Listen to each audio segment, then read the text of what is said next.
De acordo com a história oficial, o dia 13 de maio registra a abolição da escravatura no Brasil, ou seja, a libertação dos escravos, dos negros, que tanto contribuíram com a riqueza deste país.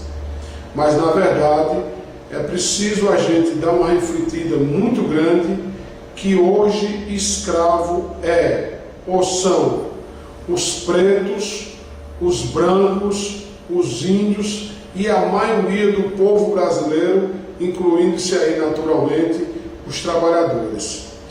Por que dizemos isso? Porque hoje nós não somos escravos apenas de extensivas jornadas de trabalho, nós não somos escravizados apenas quando recebemos um salário baixo, quando não temos uma saúde, uma educação, uma segurança de boa qualidade.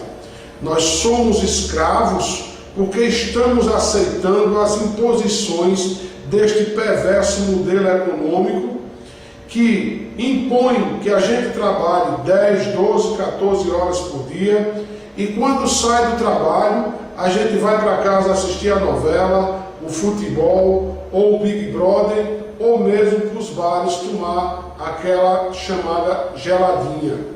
E aí, seja trabalhando 10, 12, 14 horas por dia, seja indo para casa assistir a novela, o futebol, o carnaval, ou mesmo para os bares da vida, nós estamos, em qualquer uma das duas situações, nós estamos ocupados. E quem está ocupado não pensa. E se não pensa, não incomoda este perverso sistema. Então nós entendemos que é hora de sairmos, de abolirmos esse individualismo que nós temos, esse consumismo que muitas vezes, mesmo de forma inconsciente, nós abraçamos. É hora de entender que não devemos aceitar a escravidão, não só contra os negros, mas contra o ser humano de um modo geral. É hora de entendermos que é preciso a gente lutar e a luta só vai se dar na hora que os trabalhadores começarem efetivamente a se organizar.